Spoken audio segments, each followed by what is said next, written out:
इते मांखे ॿुधायो त मीरपुर माथले में मुड़िस पंहिंजी घरवारी खे मुबैना तशद्दुद करे क़त्ल करे छॾियो। भाण फैक्ट्री अंदर रिहायशी कॉलोनी में रहंदड़ जवाबदार काशिफ मिसबाह ते मुबैना तौर ते बेरहमानो तशद्दुद कयो आहे। फैक्ट्री इंतजामिया लाश DHQ पहुचायो आहे। पोस्टमार्टम बाद लाश वारसन हवाले कयो वियो आहे। मुंहिंजी धीउ खे मुड़िस तशद्दुद करे क़त्ल कयो आहे। नारीअ जे वालिद लियाकत जो इहो चवणु आहे।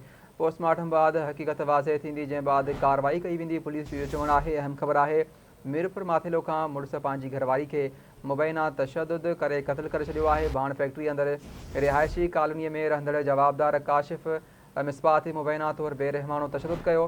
फैक्ट्री इंतजामिया लाश DHQ पहुचायो आहे। पोस्टमार्टम बाद लाश वारसन हवाले कयो वियो आहे।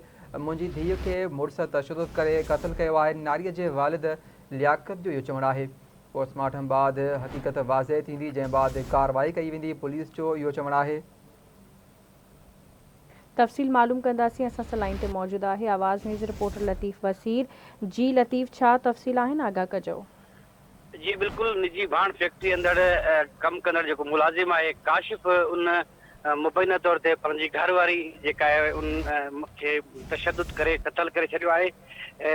उन सां गॾु उहा जेका औरत आहे मिसबा लियाकत उनजो जेका डेड बॉडी है उहा DHQ अस्पताल आंदी हुई है, जिथे उनजो पोस्टमार्टम हले पियो। उन सां गॾु जेकी फौती औरत है उनजी अमड़ या उनजा जेके भाइर आहिनि उन्हनि इल्ज़ाम हयो आहे त काशिफ जेको आहे उन पंहिंजी घरवारी ते तशद्दुद करे उनखे क़त्ल कयो आहे। ऐं पुलिस मूजिबि त पोस्टमार्टम खां पोइ वाज़े तौर ते क्लियर थी सघंदो त हक़ीक़त छा आहे, सूरतहाल छा आहे, ऐं उनखां पोइ वधीक कार्रवाई कंदासीं। पर हिन वक़्तु औरत जो जेको लाश पोस्टमार्टम कयो पियो, उनजी अमड़, फौती औरत जी अमड़, भाइर ऐं रिश्तेदार उहे जेके एहतिजाज बि कनि पिया। उन्हनि जो इल्ज़ाम आहे त जवाबदार काशिफ आहे उन संजी जेका न्याणी खे तशद्दुद करे बेदर्दी सां उनखे क़त्ल कयो आहे।